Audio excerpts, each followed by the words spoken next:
అధ్యాయము 46వ వచనాన్ని మనం చదువుదాం. ఎవరైనా చదివేవారు త్వరగా లేచి. యేసుక్రీస్తు వారు శిలువలో పలికిన నాలుగవ మాట. మత్తయి సువార్త 27వ అధ్యాయం 46వ వచనం.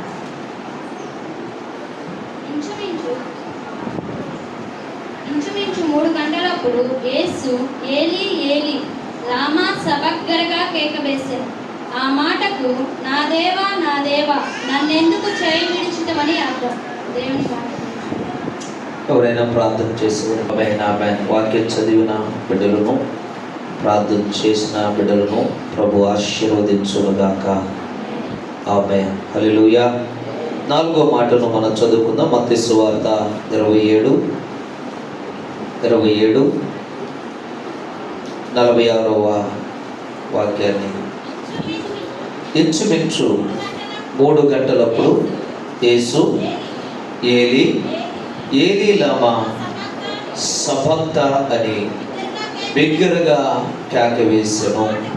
ఆ మాటకు నా దేవా నా దేవా నన్నెందుకు చేయి విడిచితివని అర్థము. చాలండి. ఇక్కడ చదవబడిన లేఖన భాగము ప్రభు అయినటువంటి యేసుక్రీస్తు శిలువ పైన 4వ మాట ఆయన పలుకుచూ వచ్చారు. ఏంటి అంటే ఏలీ ఏలీ లామా సబక్తనీ అని బిగ్గరగా కేక వేసెను. ఈ మాట పలికినప్పుడు అక్కడ ఉన్నటువంటి వ్యక్తులందరూ ఏమనుకున్నారంటే, ఆ బాధను భరించలేక, ఆ కష్టాన్ని భరించలేక ఏలియా ప్రవక్తని పిలుస్తున్నారు అనుకున్నారట. అందరూ వింటున్నారా? స్తోత్రాలు చెప్పండి బిగ్గరగా, ఇంకా కొంచెం బిగ్గరగా, ఒకసారి గట్టిగా చప్పట్లు కొట్టండి. హల్లెలూయా. ఈ మాట పలుకుచున్నప్పుడు అక్కడ ఉన్నటువంటి ప్రజలందరూ అనుకున్నారంట, ఆ బాధ భరించలేకో, కష్టాన్ని భరించలేకో ఆయన ఏలియా ప్రవక్తను పిలుస్తున్నారు అని అనుకున్నారంట. అయితే బిడ్డారా, ప్రభు అయినటువంటి యేసుక్రీస్తు ఈ మాట పలికేటప్పుడు మెల్లగా పలకల. ఆయన ఎలా పలికాడు అంటే, ఒక పెద్ద ఆర్తనాదములాగా కేక వేస్తూ పలికాడు.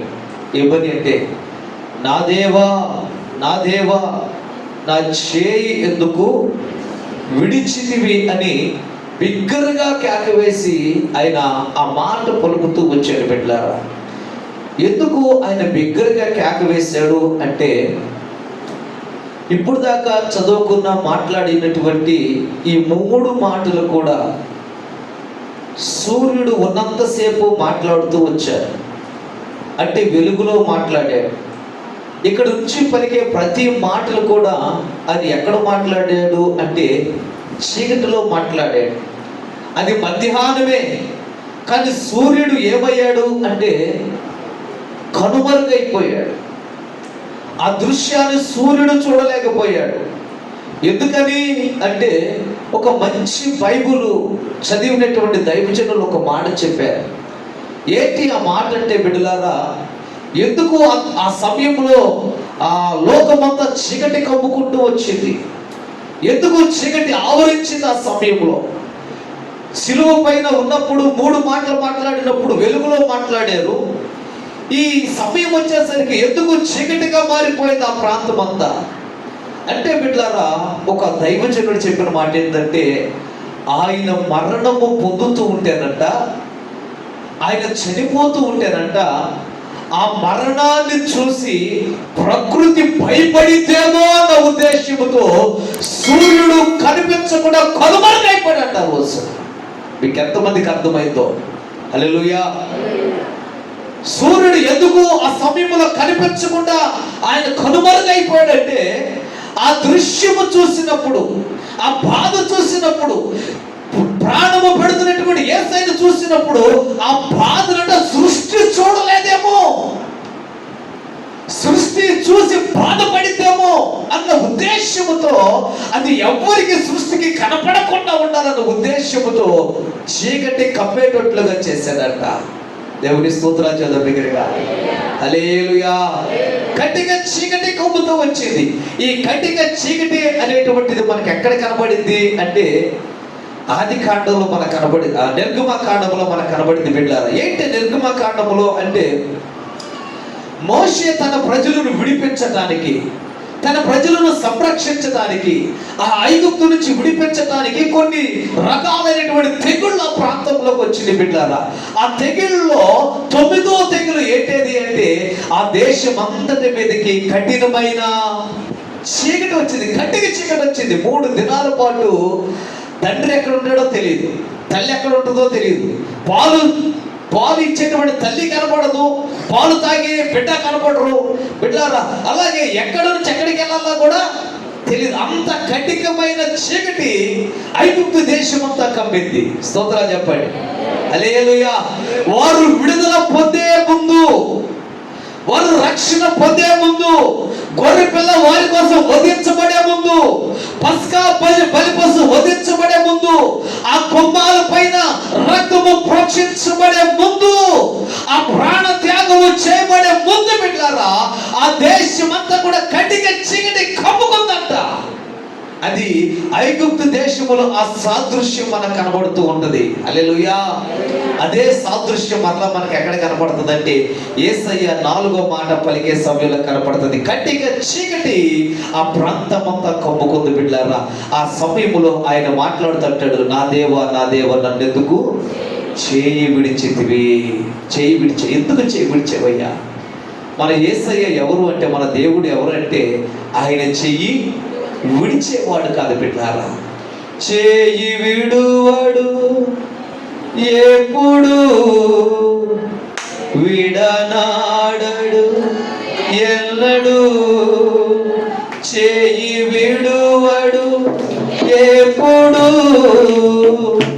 విడనాడడు, ఎన్నడు గన తల్లి చేచునట్లు నన్ను చేచున ప్రియుడు,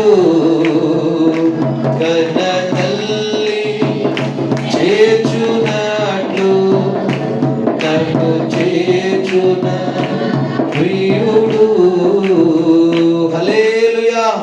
మనం ఆరాధించేటువంటి తండ్రి దేవుడు ఎవరు అంటే మన చెయ్యి విడిచేవాడు కాదు బిడ్డలారా.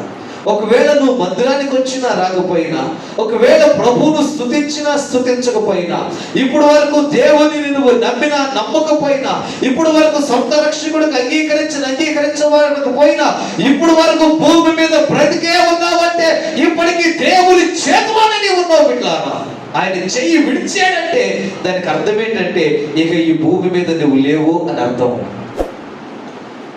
ఆయన చేయి విడిచాడంటే ఇక భూమి మీద నువ్వు ఊపిరితో లేవని అర్థం పెట్టారా. అందుకే ఆయన ఇప్పటి వరకు నీ చెయ్యి విడవడానికి ఇష్టపడేవాడు కాదు. మనమైనా కొన్నిసార్లు ఆయన చెయ్యికి విడిపించుకుని మనం పారిపోవడానికి ప్రయత్నం చేస్తాం. కానీ మనం ఆరాధించేటువంటి దేవుడు ఎవరో తెలుసా? మన చెయ్యి ఎన్నడూ విడిచేవాడు కాదు. మరి ఎన్నడూ చెయ్యి విడవనటువంటి ఆయన మరి ఎందుకు తన ప్రియ కుమారుడు యొక్క చెయ్యి విడిచాడు? ఎందుకు చెయ్యి విడవలసి వచ్చింది బిడ్డలారా? ఎప్పుడు చెయ్యి విడుస్తాడు మన చెయ్యి? ఎప్పుడు అంతగా ప్రేమించేటువంటి దేవుడు మన చెయ్యిని ఎప్పుడు ఎందుకు విడుస్తాడు అంటే బిడ్డలారా, ఎందుకు తండ్రి విడవవలసి వచ్చింది తన కుమారుడు చెయ్యి అంటే బిడ్డలారా, అక్కడ మనం చదువుకుంటే మనకు అర్థమైంది.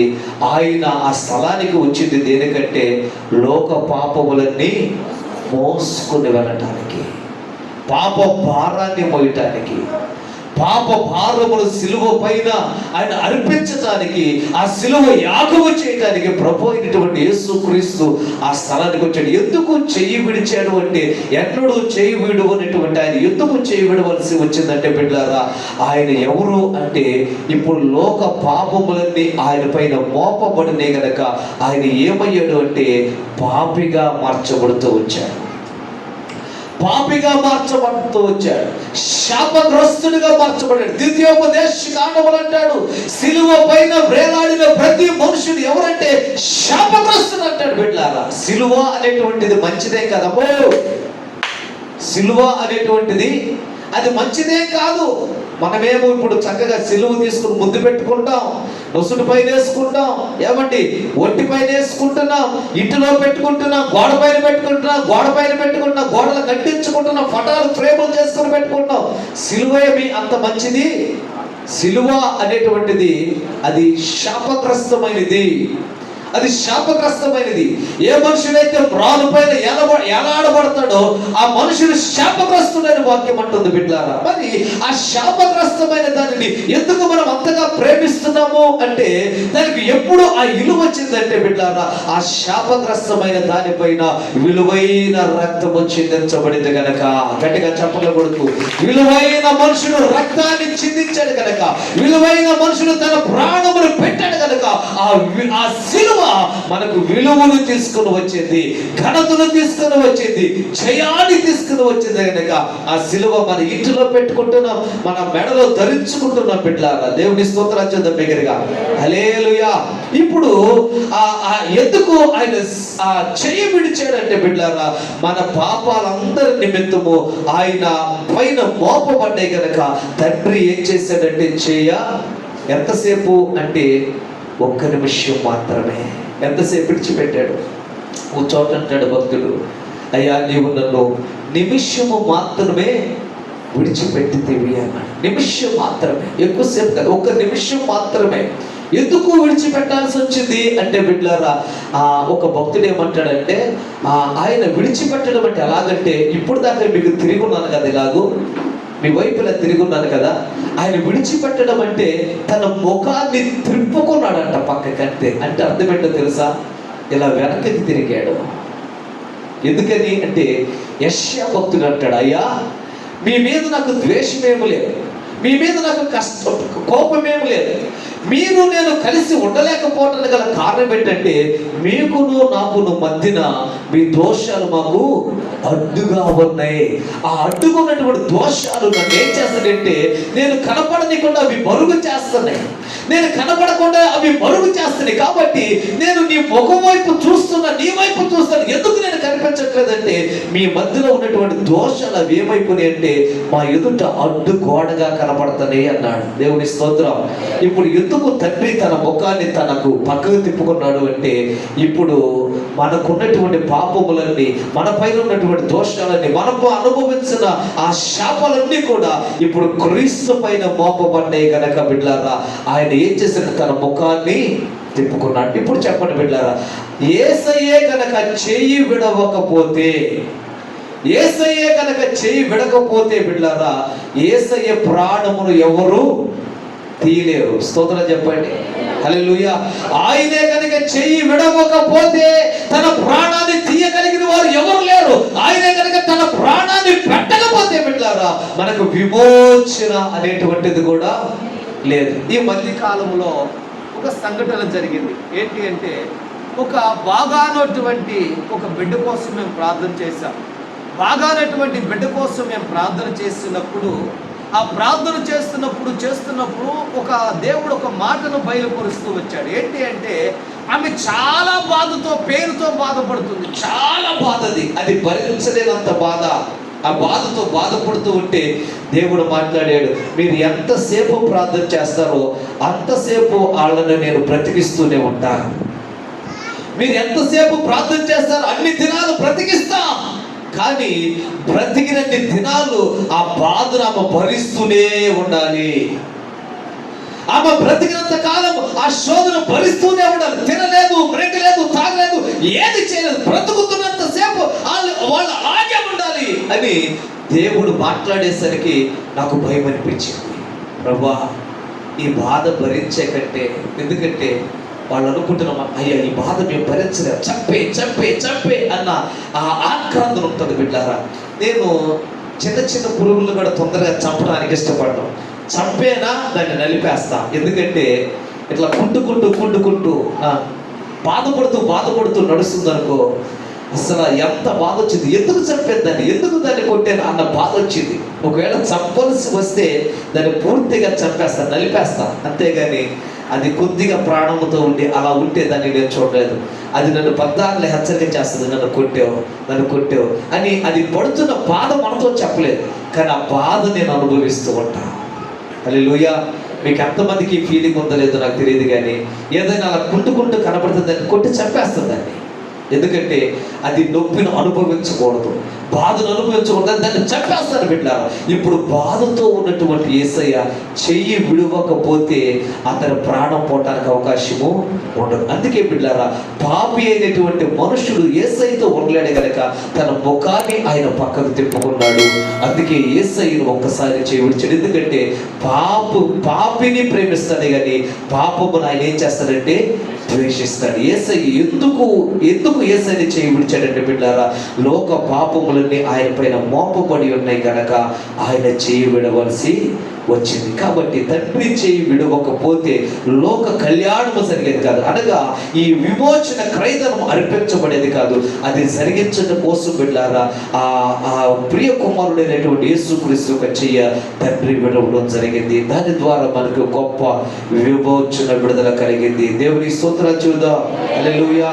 ఈ 4వ మాట ద్వారా దేవుడు ఖచ్చితంగా మనల్ని ఆదరించునుగాక. ఆమేన్.